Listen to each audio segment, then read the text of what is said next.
MLA గారికి, MP గారికి.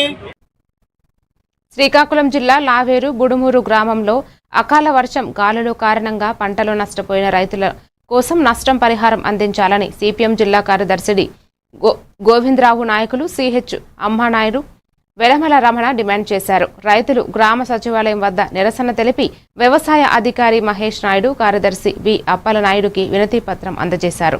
నష్టం పొందిన మొక్కజొన్న, అరటి, మిరప, నువ్వులు, వరి పంటలకు 50,000 లక్ష రూపాయల వరకు నష్టపరిహారం ఇవ్వాలని, ప్రభుత్వ యంత్రాంగం వెంటనే పంట నష్టాన్ని నమోదు చేసి బాధితులకు పూర్తి పరిహారం అందించాలని కోరారు.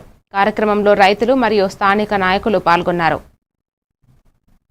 లావేరు మండలం బుడుమూరు గ్రామంలో అకాల వర్షాలతోనే ఈరోజు సుమారు 600 నుంచి 800 ఎకరాలు ఇవాళ జొన్న, అదేవిధంగా అరటి, నువ్వు, శనగ, వరి మొత్తం పంటలన్నీ కూడా ఇవాళ దోషమైపోయి ఈ రోజు రైతాంగం అచ్చెన్నాయుడు గారిది ఈ శ్రీకాకుళం జిల్లా. ఈ జిల్లాలో వ్యవసాయ శాఖ జేడీ పోస్టు సంవత్సరం నుంచి లేదు. ఈవేళ వ్యవసాయ శాఖ జేడీ లేకపోతే ఈవేళ రైతాంగానికి ఆదుకున్నారు ఎవరు అని చెప్పి మేము అడుగుతున్నాం. అంతేకాదు ఈ ప్రభుత్వం రైతుల కోసం గొప్పలు చెప్తుంది. ఇవాళ రైతాంగం నష్టపోయి ఇబ్బందులు పడుతులేదు. ఎట్లాంటివి చేస్తే సహించేది లేదు.